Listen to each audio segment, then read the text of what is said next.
வணக்கம். மதுரை ராமச்சந்திரன் பேசுகிறேன். எப்படி இருக்கிறீங்க எல்லாரும்? நல்லா இருக்கீங்களா?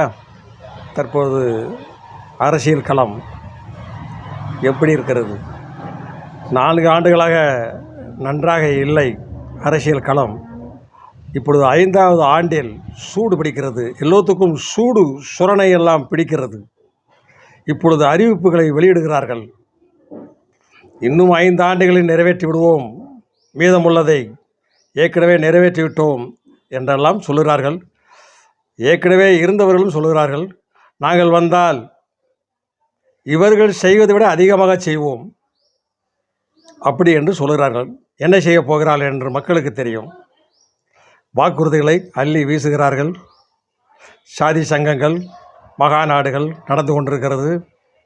ரோடு ஷோ நடந்து கொண்டிருக்கிறது. அடுத்து நடக்க போகிறது. ஏற்கனவே நடந்து 41 பேர் இறந்து விட்டார்கள். கரூர் இழப்பு அரசியல் வரலாற்றிலேயே முதலிடம் கரூர் சம்பவம். எம்ஜிஆர் காலத்திலிருந்தே கிடையாது. எம்ஜிஆர் தான் first number 1, second Vijayakanth, captain Vijayakanth. இவங்க காலத்திலலாம் கிடையாது. இவ்வளவு கூட்டம் நெரிசலில் சிக்கி யாரும் இறக்கலை. இவ்வளோ இழப்பீடும் யாரும் கொடுக்கலை. வம்பு வழக்குன்னு உச்சநீதிமன்றம் வரைக்கும் யாரும் போகலை. இன்னும் வழக்கு தொடர்ந்து கொண்டு தான் இருக்கிறது. இன்னும் விசாரணை இருக்கிறது. இன்னும் முடிவு பெறவில்லை.